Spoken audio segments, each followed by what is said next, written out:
Ayan, ito ay para sa palaging on the go. Ayan, di ba? Minsan tayo ay may mga okasyon, kahit anong simpleng okasyon, birthday or kung ano pa man yan. Minsan, di ba, busy tayo, hindi tayo makapagluto. At saka yung oras natin, di ba, marami tayong pinagkakaabalahan. So, baka ito na yung mas magandang gawin natin kapag tayo ay may simpleng okasyon. At atin nga pong tingnan kung worth it nga ba yung magpapadeliver tayo ng food or yung tayo po mismo yung magluluto. So, dyan lang po kayo. Just keep on watching. Samahan niyo po hanggang sa dulo. Ayan, minsan 'di ba kapag mayroon tayong okasyon or mayroon tayong simpleng salo-salo, minsan pinagproblema natin walang magluluto. At yun nga, mga busy, hindi makakapagluto. Minsan, hindi na lang na-celebrate kung mayroong okasyon or na nadidelay yung celebration. Ayan, minsan naman 'di ba, mas okay na rin naman yung mag-order sa labas. Ayan, minsan mas okay pa din yung mag-order sa labas kaysa yung kakain ka pa sa labas. Minsan kasi 'di ba, ang mahal na rin ng ngayon, kakain ka sa labas. Magkano na rin yung presyuhan. Tapos ilan lang kayong kakain, ang mahal na, 'di ba? Parang kapresyo na nitong pag-order sa labas, marami nang makakakain. Hindi mauubos ng isang kainan. May matitira pa. Kaya 'di ba, yung gusto mag-celebrate ng ng okasyon or ng birthday, ayan, bakit ka pa nga ba magpapakahirap magluto? O 'di ba? Ayan, minsan nakakatipid pa nga Kasi minsan 'di ba, mo pa yung mamimili ka pa ng mga tapos minsan sobra-sobra naman yung mabibili mo. Hindi mo rin naman mailuluto lahat, 'di ba?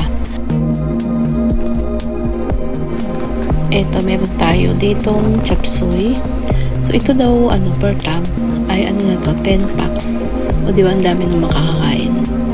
Meron tayong chop suey, meron din tayong yung beef caldereta. At meron na ring rice, tong fried rice. Meron na ring fried rice. Meron din lumpiang Shanghai. Ayan, fried rice. At meron ding tempura, shrimp tempura. Meron din tayong pansit bihon. O, ang dami na makakakain ito. Itong itong presyohan nito, nasa almost 5K. Pero napakarami na makakakain ito. Ito lang beef caldereta na to. Napakarami. Yung presyo na yan. Sabihin ko lang yung presyo ng itong beef caldereta is nasa 900. Ayan, pero ang dami na niyan, promise. Marami na makakakain.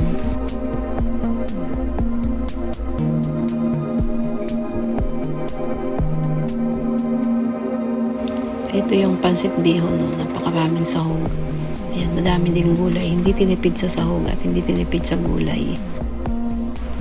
At ito naman yung kanilang shrimp tempura. Ayan, masarap din to. So kayo po, ano ba sa tingin niyo, worth it ba yung magpa-deliver na lang sa labas o yung magluto ka pa na pagod ka sa pagluluto? So ayan, maraming salamat po sa lahat po ng sumama, sa lahat po ng tumambay, sa lahat po ng subscribers, viewers, silent viewers. Thank you so much. Maraming salamat po sa inyong pagmamahal at suporta. Bye! Ingat po tayo lahat. God bless us all and keep safe, everyone!